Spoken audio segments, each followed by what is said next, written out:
A few weeks ago, we released a video talking about the different attribution models within Google Ads. We talked about the differences between first click, last click, data-driven, and all the other models. And we utilized the attribution tool within Google Ads to talk about each one of the differences. If you're interested in that information, you can check out this video right here. But we also avoided 3 of the other reports in the Google Ads Attribution Tool. So today, I'm here to remedy that. I want to walk through the 3 remaining reports within that tool and discuss how you can use them to analyze customer behavior and optimize your campaigns. To navigate to the Google Ads Attribution Tool, you just need to head up into the main menu under Tools and Settings, and then under the Measurement column, the Attribution Report is going to be this last option here. And that's going to bring you to a page that looks like this.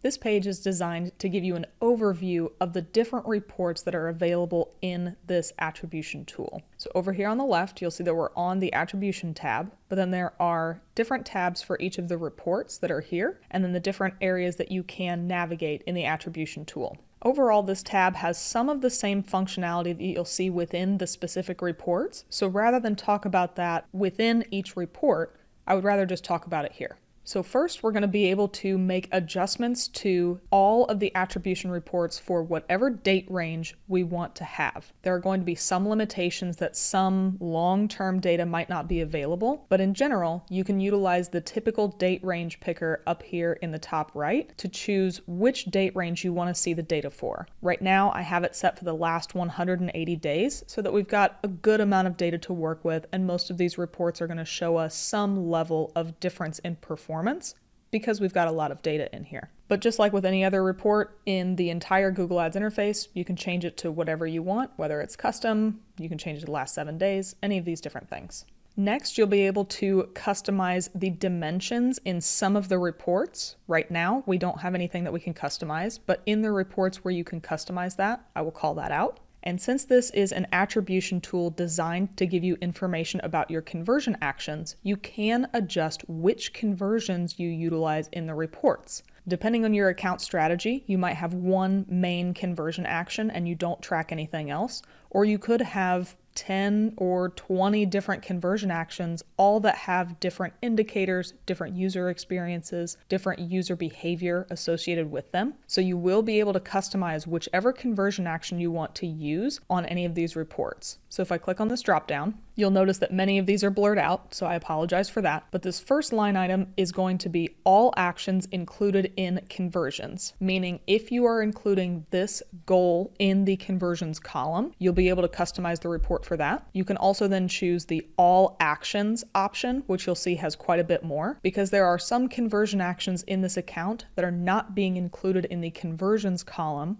but would still be eligible to be in the all conversions column in Google Ads. So if you choose this all actions, that's what that's going to include. Each line item below those 2 are going to be individual conversion actions within your Google Ads account. So if you want to see any combination of just conversions, all conversions, or an individual conversion action, you'll be able to customize your reports to see that accordingly. The last option here is going to be the Lookback window. And if I click on the dropdown, you'll see that we have 3 options: 30, 60, and 90 days. Right now I've set it to 90 days, just again, to give us as much data as possible. But the Lookback window determines how far back in time the ad impressions are taken into account before a conversion. So basically, if you are looking at a 90-day range, any ad impression within 90 days prior to the conversion action in any of these reports within the last 180 days is going to be counted. If you lower it to 30 days, then only the impressions that led to that conversion within the 30 days prior to it are going to be included. Basically, if you want to have more potential touch points, extend the date range to 90 days. If you want it to be a little bit more narrowly focused and have it be a more immediate impression to conversion, even though 30 days isn't really immediate, you would want to lean into the 30-day report. But again, I'm going to leave this as 90 days for right now.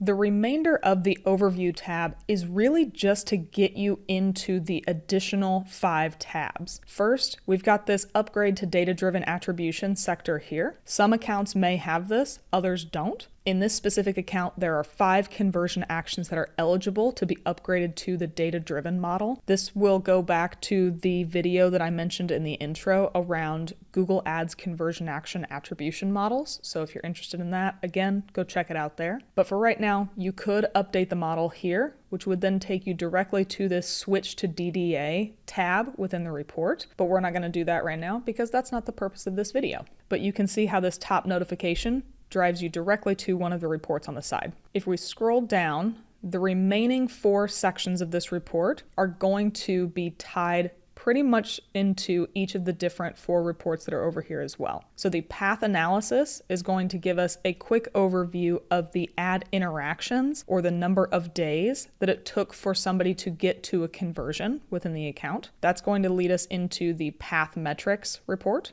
Device analysis is a quick overview to show you how many of your conversions were assisted across different devices, or how many conversions were attributed to each device category. And this is just one dimension of this top paths report, which is over here. Next is the model comparison, which shows us pretty quickly at a high level, utilizing different color codes for the device category, the performance of the different attribution models for last click, data-driven, and linear. And again, you can see if you click on the report down here, it'll take you to the model comparison report that applies there. And then lastly, we get a very quick overview of the top assisting campaigns, which will lead us into the assisted conversions report, which lives right here. Overall, this overview is meant to just give you a snapshot of what's going on, kind of give you a teaser for each of the individual reports. There are some customizations you can do on here, but overall, these individual snapshots are relatively limited. So rather than go too terribly into detail on this overview tab, I would rather just go through the individual reports. So we're going to cover the 3 reports here, the top paths, path metrics, and assisted conversions, and we're just going to go in order. So let's start with top paths.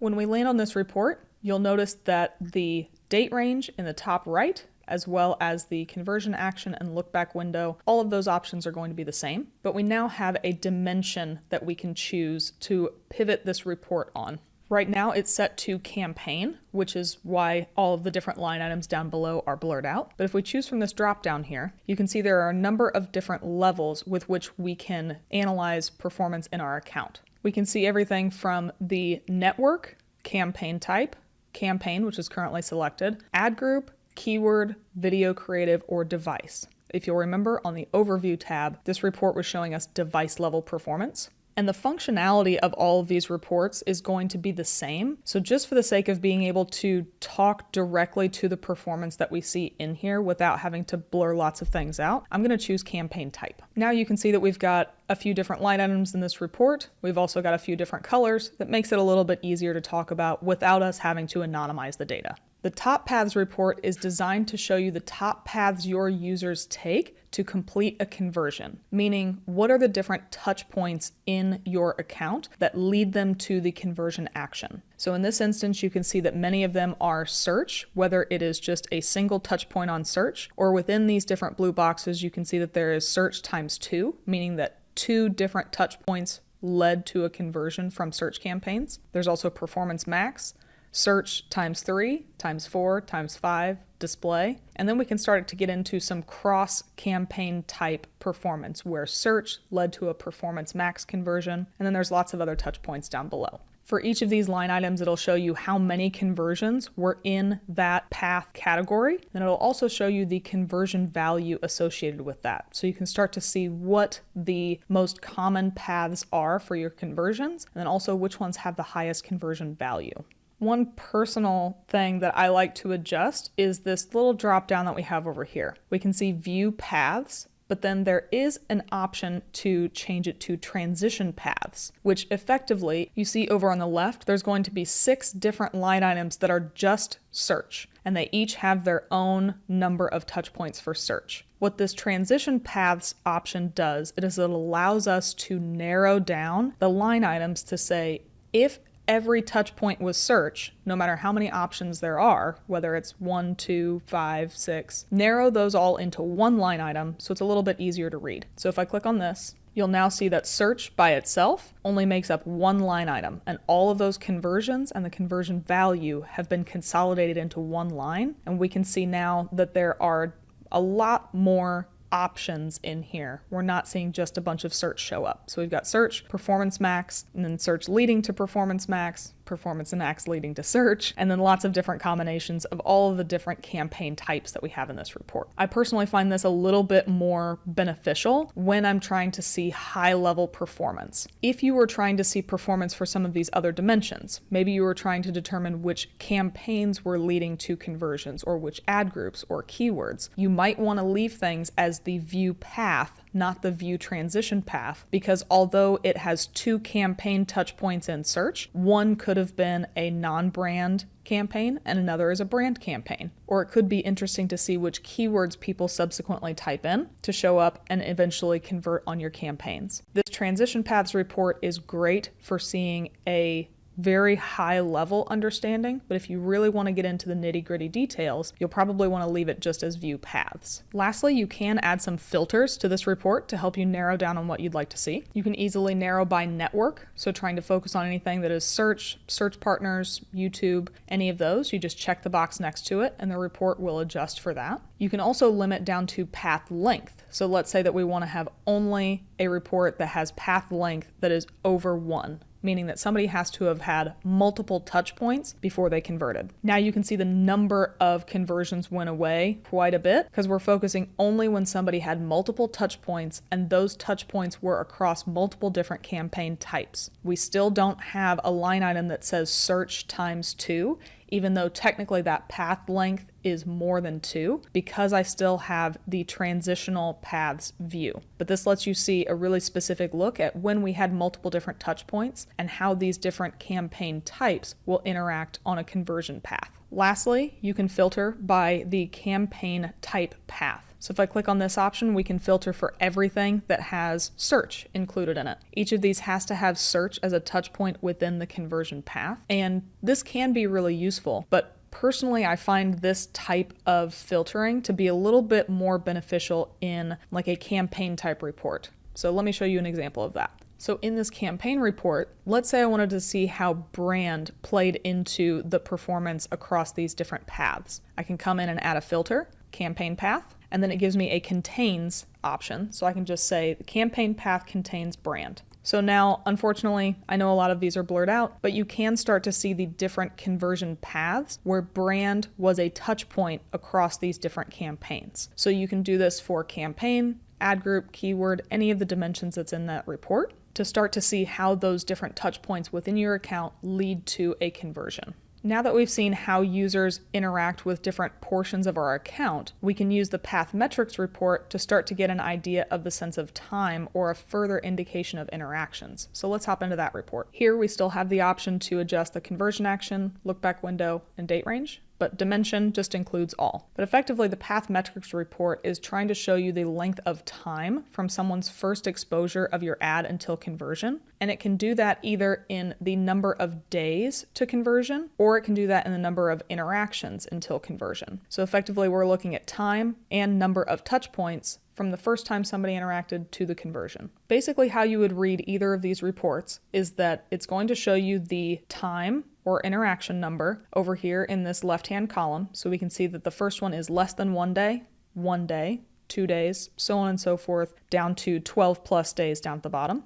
It'll then show you the number of conversions that happened within that time frame, its subsequent conversion value. And then it shows a bar chart of the percentage of the total between the conversions and conversion value. So here you can see that 97.5% of the conversions happened within less than 1 day of the interaction. Now that might not seem terribly useful, but there are a couple ways we can customize this report. The first one I'll show you is if we're curious about this 97% number, let's say, okay, it's less than a day, but can we get any trends about it being in hours? So when we change the measure in days to measure in hours, what we've effectively done is taken that less than 1 day metric and broken it apart. And now we can see different line items for less than an hour, 1 hour, 2 hours, all the way down to 24 plus hours, and then everything after that is effectively going to be the sum total of the 1 day or more report that we saw prior. So here it is kind of interesting to see that we do get a decent number of conversions within the first 12 hours, within the first 6 hours, but we still have most of our conversions coming through within less than an hour of when somebody last interacted with the ad. It's also important to note that we can adjust the report to measure from last interaction, which is going to be the default, which does lend itself to being a more immediate conversion, or we can change it to be the first interaction, so we can measure from the first time somebody interacted with our ad. When I made that change, this less than an hour line item up here at the top lost about 10%. It was at about 93%, and now it's at 83%, because we're measuring from the time when somebody first interacted with the ad and then came through and converted on the campaign. So this report can be very helpful to show us how long it takes somebody to convert after interacting with our ads, because it's not always going to be an immediate click on an ad, convert right away type of setup. There's going to be a number of people who take a few days to eventually convert. In addition to the time it takes them to convert, there also are a number of different interactions. For this account, it takes about 1.3 interactions for people to convert. And in this report, it's going to be very similar to the days to conversion, but we only have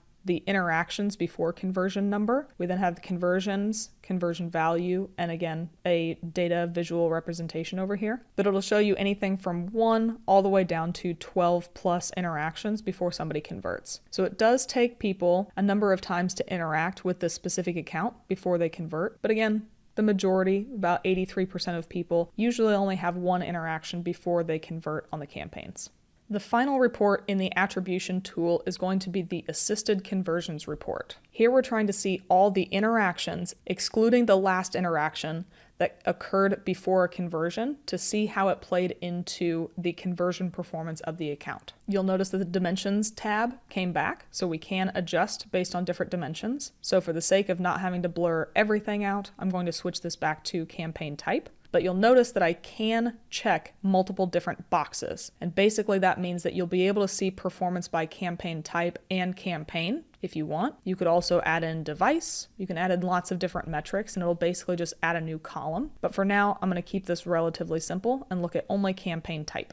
Our goal here is to see which campaign type, or again, any of the other dimensions, are assisting in conversions, even if they're not driving direct last click conversions. But this report will show you both. So right now we have our 4 different campaign types. And this first column is going to show you the number of last click conversions attributed to each. It'll then show you the last click conversion value. And then the next 2 columns are going to be the assisted conversions. So click and view assist, and then click and view assist value are basically conversion and conversion value, but these are the non-last click conversion actions and values associated to each of these campaign types. So although search drove 57,000 last click conversions, it also assisted either through a clicked ad or an impression served ad with no click on 16,000 additional conversions. It was part of that user's path. And these are the types of numbers that we want to look into before deciding to pause different campaigns, because they're not generating last click conversions. As we've talked about many times on this channel, not everybody comes directly to your ad, sees it once, and then converts. There's going to be some amount of time, number of different interactions that people have with your brand, not even just your Google Ads account, that's going to then drive them into making a purchase. And many different top of funnel campaigns, whether it's a brand awareness type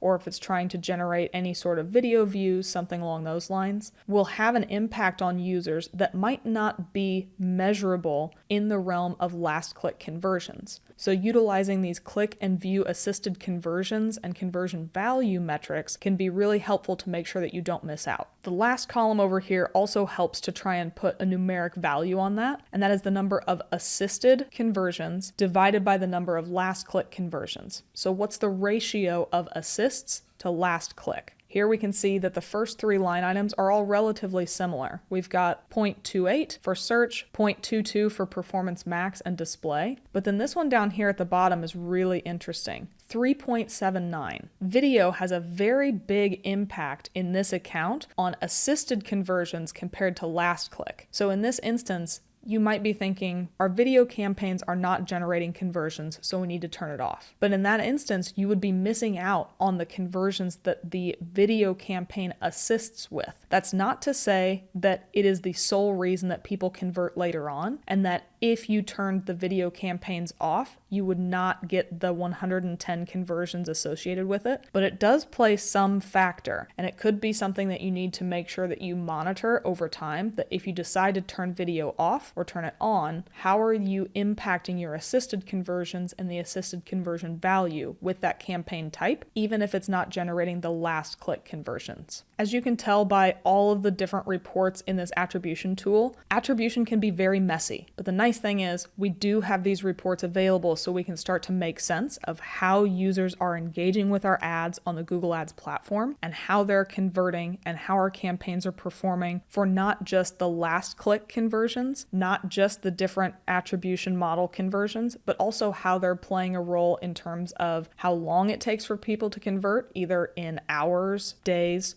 or the number of interactions, and then how our campaigns, ad groups, campaign types, devices are all having an influence on assisted conversions and not just that last click touch point. If you have any other questions about how the attribution tool works, or if you have any other really cool ways that you've seen it work in the past in your account, I would love for you to share it in the comments below. Thanks for watching our video. If you thought it was useful, give us a thumbs up below. We release a new video at least once a week, so if you want to get notified of when a new one comes out, be sure to subscribe to the Paid Media Pros channel.